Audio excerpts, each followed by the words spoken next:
और बात तेरे काम न आवे तू संतों शरण लाग रे।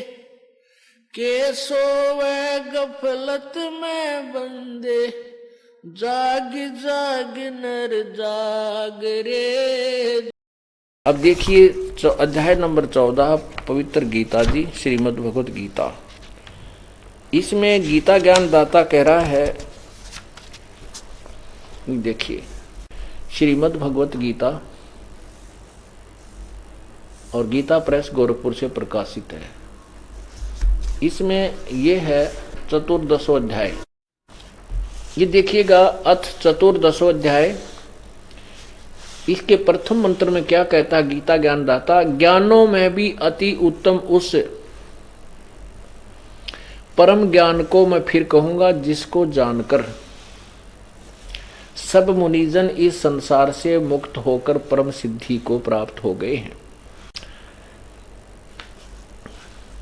यह देखना दूसरे श्लोक में क्या कहा है कि इस ज्ञान को आश्रय करके धारण करके मेरे स्वरूप को प्राप्त हुए, सृष्टि की आदि में उत्पन्न नहीं होते हैं और प्रलय काल में भी व्याकुल नहीं होते हैं। ये क्या कहना चाहता है कि जो मैं ज्ञान तुझे बता रहा हूं, क्योंकि चौथे अध्याय के 34वें श्लोक में स्पष्ट कर दिया कि उस तत्व ज्ञान को जो परमात्मा ने स्वयं वर्णित किया है, गीता जी चौथे अध्याय के 32वें श्लोक में स्पष्ट किया है।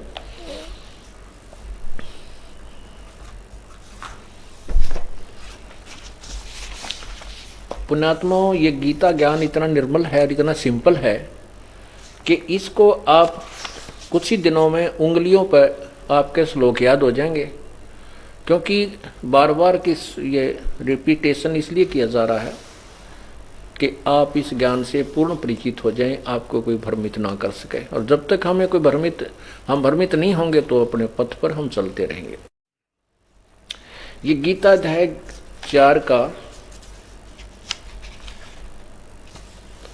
गीता अध्याय नंबर देखो 4, इसमें 25वें श्लोक में क्या कहा है। ये श्लोक 25 है। इसमें कहते हैं कि दूसरे योगीजन देवताओं के पूजन यज्ञ का ही भली भांति अनुष्ठान किया करते हैं, और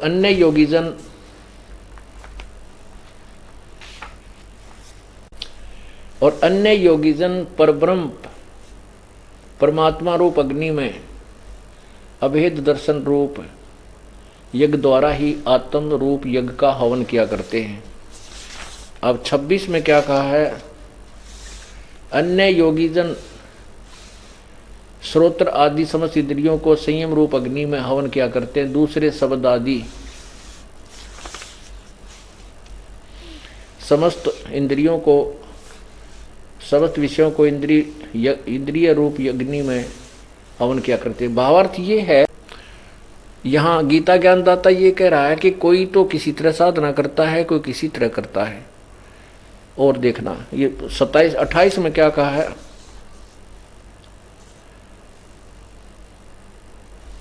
हाँ 27 में कहा कि दूसरे योगीजन इंद्रियों को संपूर्ण क्रियाओं और प्राणों की समस्त क्रियाओं को ज्ञान से प्रकाशित आत्म संयम योग रूप अग्नि में हवन किया करते हैं।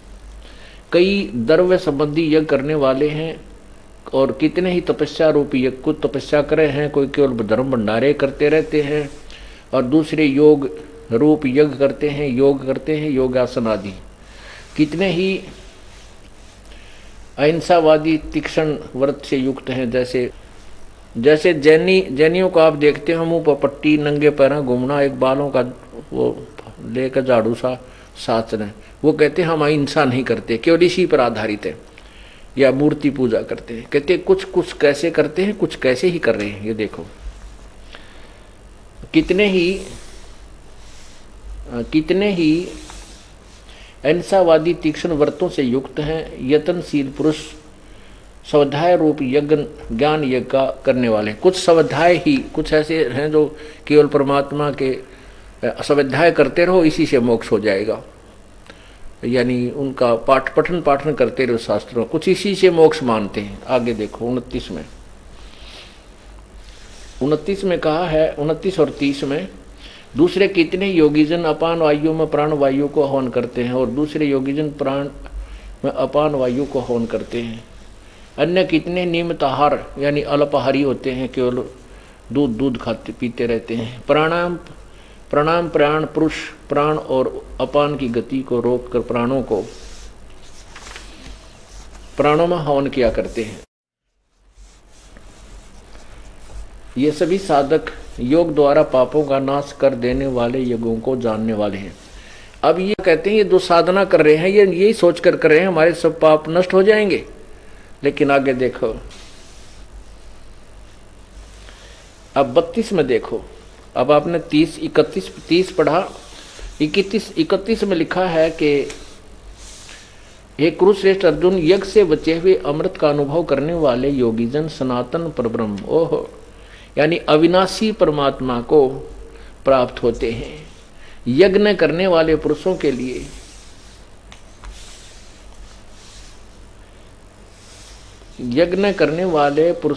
लिए तो यह मनुष्य लोक भी सुखदायक नहीं है और परलोक कैसे हो सकता है। अब देखो 32 में स्पष्ट कर दिया। अब जैसे आपने देखा कि कोई ऐसी साधना करता है और ऐसे करके उन सबको पाप नाशक अपनी साधना मान कर कर रहे हैं, उसको ऐसा ही जानते हैं। अब 32 में स्पष्ट किया है, देखना अध्याय 4 का मंत्र 32। इस प्रकार और भी बहुत तरह के यज्ञ, इसको देखें, एवं बहुविधा यज्ञा विदिता ब्रह्मणे मुखे।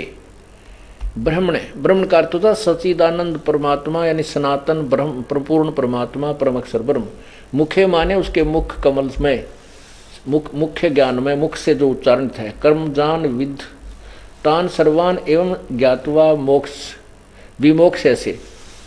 इस प्रकार और भी बहुत तरह के यज्ञ। अब देखो ब्रह्मण माने वेद लिख दिया ना, ब्रह्मण वेद की वाणी में, ऐ तेरा गजब हो गया। यहाँ अज्ञान का ढेर हो गया इन लोगों में। अब देखो ब्रह्मण का क्या अर्थ है आपको दिखाते हैं। इसी गीता जी के अध्याय नंबर 17 के श्लोक नंबर 23 में आप देखिएगा।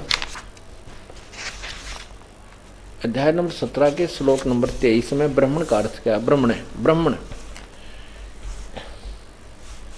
ये 17 अध्याय नंबर 17 और श्लोक 23 में ओम तत्सत इति निर्देश है। ब्रह्मण त्रिविध समर्थ है ब्राह्मणा तेन वेदा च यज्ञा च विहिता पुरा। इसका अर्थ है कि ओम तत्सत, ऐसे यह 3 प्रकार का ब्रह्मण माने बड़े भगवान सच्चिदानंद घन ब्रह्म का नाम कहा है। ब्रह्मण का अर्थ है ब्रह्मण सच्चिदानंद घन परमात्मा। तो यहां देखिए चौथे अध्याय का 32। इस प्रकार बहुत तरह के यज्ञ।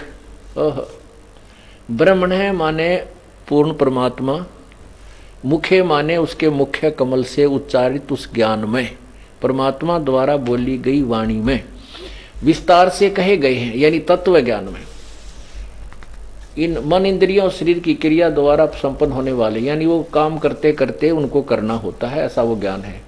जहाँ इस प्रकार तत्व से जानकर उनके अनुष्ठान द्वारा तू कर्म बंधन से सर्वथा मुक्त हो जाएगा। अब देखो 34 में क्या कहा है, 33 में। अब 33 में कहा है, ये देखो कि दर्व यज्ञ से ज्ञान यज्ञ श्रेष्ठ है। अब दर्व यज्ञ क्या है, जैसे धन से होने वाला जो अनुष्ठान है, जैसे कोई धर्म भंडारे करता है, कोई हवन करता है, कोई कुछ करवा रहा है। कहते ऐसे नहीं, जब तक ज्ञान नहीं होगा वो किया हुआ पुण्य आपको व्यर्थ जाएगा।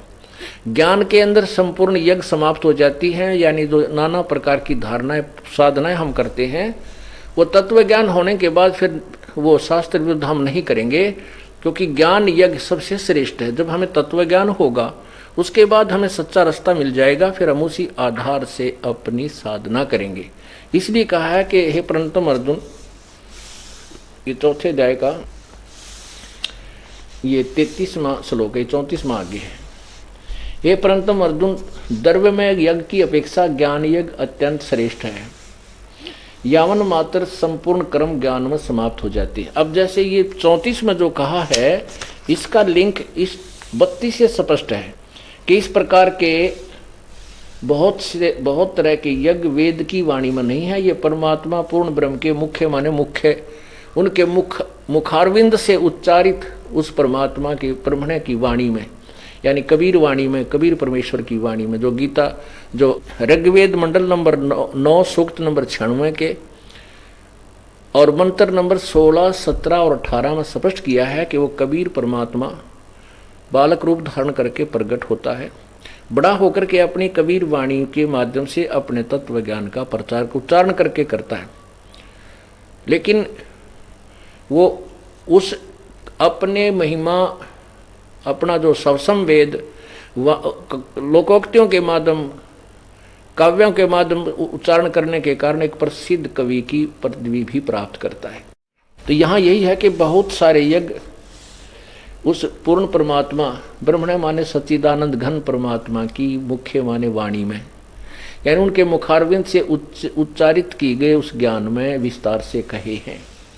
उन मन इंद्रिय और शारीरिक क्रियाओं द्वारा संपन्न होने वाले जान, उनको तू सबको, उन सबको तू जान, और इस प्रकार जानकर उनके अनुष्ठान द्वारा कर्म बंधन से स्वतः मुक्त हो जाएगा। अब वो तत्व ज्ञान जो पूर्ण परमात्मा ने अपने मुखारविंद से कहा है, उसके बारे में चौथे अध्याय के 34वें श्लोक में स्पष्ट किया है कि उस तत्व ज्ञान को जो परमात्मा ने स्वयं अपने मुख्य ज्ञान में, यानी अपने सवसम वेद में कहा है, उस तत्व ज्ञान को तू तत्वदर्शी संत ज्ञानियों के पास जाकर समझ, उनको भली भांति दंडवत प्रणाम करने से, उनकी सेवा करने से और कपट छोड़कर सरलता पूर्वक प्रसन्न करने से वे परमात्म तत्व को भली भांति जानने वाले ज्ञानी महात्मा तुझे तत्व ज्ञान का उपदेश करेंगे।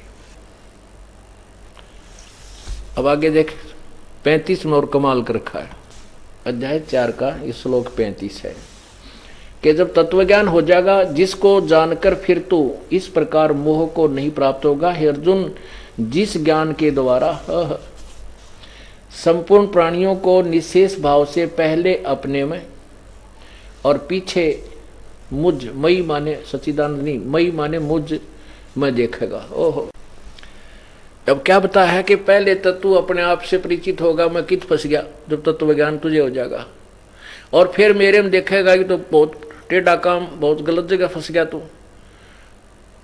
तो उसमें फिर तू देखेगा। अब इसी का संक्षिप्त वर्णन यहाँ चला है।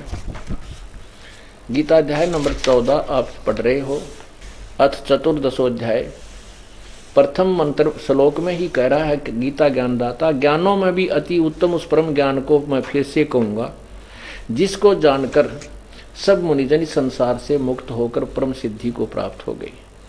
अब दूसरे में क्या कहा है, इस ज्ञान को आश्रय करके अर्थात धारण करके मेरे स्वरूप को प्राप्त हुए पुरुष सृष्टि के आदि में उत्पन्न नहीं होते और प्रलय काल में भी व्याकुल नहीं होते। ये मम साधर्मम का अर्थ होता है मेरी वास्तविकता से परिचित तो हो जाएंगे, वो फिर दोबारा इस संसार में नहीं आएंगे, क्योंकि वो तत्व ज्ञान के आधार से परम संत की खोज करके यहाँ से निकल जाएंगे। सत साही।